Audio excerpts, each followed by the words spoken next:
1993 में एक bomb blast हुआ था जिसमें कई हिंदू मारे गए थे और 2021 में भी एक बॉम्ब फोड़ा गया है जिसमें कई लोग फंसेंगे। नमस्ते, जय श्री राम। मैं भारत माता का जय एक बार फिर आपके सामने उपस्थित हूं और हम चर्चा कर रहे हैं देवेंद्र फडणवीस और नवाब मलिक के। नवाब मलिक को कल जिस तरीके से तथ्यों के साथ देवेंद्र फडणवीस ने धोया है उससे पूरा पूरा ये प्रूफ हो गया, साबित हो गया जो मैंने पिछले वीडियो में बात किया था आप लोगों से कि क्या नवाब मलिक के कनेक्शन आतंकवादियों से हैं, अंडरवर्ल्ड से हैं। ये कल प्रूफ हो गया है। हमने बात किया था और हमने इस विषय को बताया था और ये प्रूफ के साथ अब आ गया है कि वो एक आतंकवादी है, आतंकवादी से उसके कनेक्शन है। और इसको और मैं आपको आज प्रूफ बता रहा हूं कि वो किस प्रकार से कितना बड़ा आतंकवादी है जो कैबिनेट मिनिस्टर बना बैठा हुआ है। नवाब मलिक एक जमीन खरीदता है 2005 में, और जमीन खरीदता है वो बहुत इंपॉर्टेंट नहीं है। जमीन किससे खरीदता है वो इंपॉर्टेंट है। जमीन खरीदता है वो सलीम पटेल से।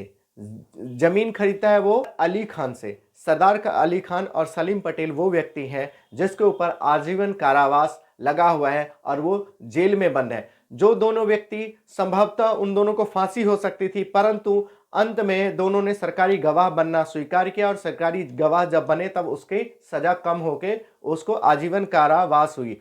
और ये नवाब मलिक कहता है कि मैं सलीम पटेल और जो सरदार अली खान है उसको मैं नहीं जानता हूं। अब मैं आपसे पूछता हूं, आप लोगों से पूछता हूं, आप जिससे जमीन खरीदते हैं क्या उस व्यक्ति को आप कभी नहीं जानते होंगे, कभी देखा नहीं होगा?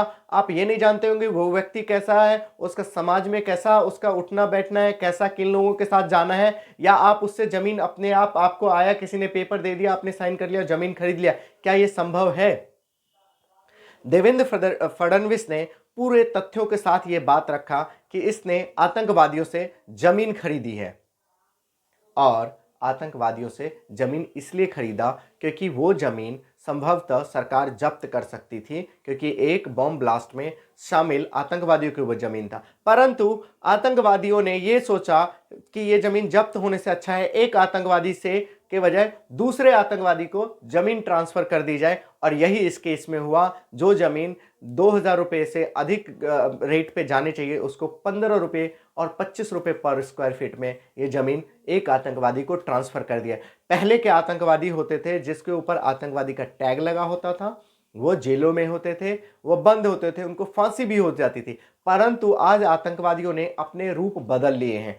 आज वो आतंकवादी हमारे और आपके सामने एक कैबिनेट मिनिस्टर नवाब मलिक बन के बैठा हुआ, और ना जाने कितने नवाब मलिक हमारे सामने है जिनको हम लोग आज नेता कहते हैं, परंतु वो आतंकवादी है। किसी न किसी रूप में वो पूर्ण रूप से आतंकवादियों वाला काम कर रहा है। नवाब मलिक हाईलाइट कब से हुआ है? नवाब मलिक हाईलाइट हुआ है शाहरुख खान के बेटे ने के ड्रग केस से। अब मैं ड्रग केस की दोबारा से बात इसलिए करता हूं कि नवाब मलिक ने इस प्रेस कॉन्फ्रेंस में एक बात कही। दो बातें मैं उसकी इंपॉर्टेंट बात करना चाहूंगा। पहली बात उसने कहा कि मैं किसी से डरने वाला नहीं हूं। ये वही व्यक्ति कह सकता है कि मैं किसी से डरने वाला नहीं हूं जो या तो पूरी तरीके से साफ हो या जिसके सर पे बहुत बड़ा हाथ हो। तो ये जानता है मेरे सर पे बहुत बड़ा मुस्लिम लोगों का हाथ है जो कहीं ना कहीं 1 मिनट में सड़कों पे आ जाएंगे। यदि मुझे कुछ हुआ, मेरे ऊपर सरकार ने प्रेशर बनाया, मेरे ऊपर सिस्टम ने प्रेशर बनाया, तो बहुत सारे मुस्लिम सड़कों पे आ जाएंगे। और यदि मुस्लिम सड़क पे नहीं आए तो दाऊद इब्राहिम और अंडरवर्ल्ड का हाथ तो मेरे सर पे है ही, और मैं इसके द्वारा मैं कुछ भी कर सकता हूं। परंतु इस बार वो सर से पांव तक इतने बड़े दलदल में फंस चुका है कि संभवतः उसे ही नहीं पता कि वो कहां जा रहा है। आज उसने एक प्रेस कॉन्फ्रेंस किया, उसने आरोप लगाए, परंतु उस प्रेस कॉन्फ्रेंस में उस आरोप के लिए किसी पत्रकार ने उससे पूछा कि फोटो है, तो वो करता हुआ चुप हो गया। यानी कि उसके पास कोई तथ्य नहीं है, और पूरे तथ्य आप लोगों के सामने हैं कि वो एक बहुत बड़ा आतंकवादी है। आतंकवादी भी ऐसा जो कैबिनेट मिनिस्टर बन चुका। अब आप सोच सकते हैं वो कैबिनेट मिनिस्टर बन के जब वो इस प्रकार की घटनाएं कर रहा है तो कितने फाइलें उसने दबाई होगी, कितने हिंदुओं को दबाया होगा, कितने सब कुछ किए होंगे, कितने बॉम्ब ब्लास्ट के केसों को दबाने की कोशिश की होगी। और दूसरी बात, जब हमने एक घटना की बात की, दूसरी घटना की मैं बात करता हूँ। उसने कहा कि जो उस कंपाउंड में एक बियर बार की दुकान थी, उस बियर बार की दुकान को मैंने बंद करवा दिया, वहाँ से हटा दिया, इसलिए क्योंकि एक मुसलमान हूँ, मुसलमान के नाते बियर बार। अब मैं बात करता हूँ कि इस सारे दुनिया के मुसलमानों को ऊपर प्रश्न चिन्ह नहीं खड़ा कर दिया इसने। इसके कहने का मतलब है कि मुसलमान शराब नहीं पीता, मुसलमान बियर नहीं पीता, मुसलमान ड्रग्स, अफीम, इन सब चीज़ों को हाथ नहीं लगाता, परंतु तथ्य तो इसके उलट है। मैं बात करता हूं यदि अंडरवर्ल्ड की, तो अंडरवर्ल्ड में सबसे अधिक कौन है? मुस्लिम्स। और अंडरवर्ल्ड का सबसे बड़ा काम क्या है? अंडरवर्ल्ड के दो सबसे बड़े काम है, ड्रग्स का सप्लाई करना, नशा बेचना।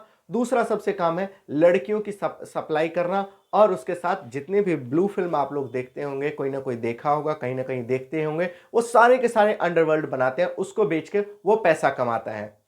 तो क्या ये सारे मुस्लिम्स के ऊपर एक प्रश्न चिन्ह नहीं है? सोचने का विषय है। मुसलमानों को बचाने के लिए मुसलमान किस प्रकार से आ जाते हैं, ये आप लोगों के लिए एक सोचने का बहुत बड़ा विषय है। शाहरुख खान का बेटा ड्रग्स केस में फंस ना जाए, इसीलिए नवाब मलिक का उदय होता है, और नवाब मलिक उसको फंसाने के लिए सिस्टम के ऊपर प्रेशर बनाता है। एक सरकार जो देवेंद्र फडणवीस पूर्व सरकार था, वो गवर्नमेंट वहाँ के मिनिस्टर थे, उसको भी, उसके ऊपर भी दबाव इस प्रकार से बनाया गया, परंतु वो ये नहीं जानता था कि तथ्यों के साथ अब लोग आने लगे हैं, और मेरे जैसे लोग तथ्य आप लोगों के सामने लाने लगे हैं, जिससे आप लोग पूरा अपना माइंडसेट क्लियर बना लें कि हाँ किसके साथ क्या है। मैं आप लोगों से एक बात, बहुत बड़ी बात, इस विषय को बताना, मैं आप लोगों से एक बात बताना चाहता हूँ। ये व्यक्ति नवाब मलिक सर से लेके पांव तक बहुत बड़े दलदल में फंस चुका है। आतंकवादियों से कनेक्शंस इसके प्रूफ हो चुके हैं। ड्रग्स केस में इसका दामाद अंदर रह के बाहर आ चुका है, अब इसकी बेटी भी फंसने वाली है। और इसके ऊपर जब 2005 में ये मिनिस्टर था, तो उस समय भी मिनिस्टर था, तो उस समय भी इसके ऊपर एलिगेशन लगाए थे, छोड़ चुका था। तो मैं इस नवाब मलिक से पूछना चाहता हूं कि दूसरों के बाप को पूछने से पहले अपने बाप को पूछो। नवाब मलिक, तुम्हारा बाप कौन है? कौन है तुम्हारा बाप? तुम्हारा बाप अंडरवर्ल्ड है? तुम्हारा बाप कौन है? ड्रग्स माफिया है? तुम्हारा बाप कौन है? बॉलीवुड वाले हैं? नवाब मलिक, अपने बाप के विषय में बताओ। और हाँ, यदि आप लोगों को ये वीडियो पसंद आए, आप लोग भी पूछिए नवाब मलिक तुम्हारा बाप कौन है। इस वीडियो को आगे शेयर कीजिए, और सब्सक्राइब नहीं किया है तो सब्सक्राइब कर लीजिए। नमस्ते।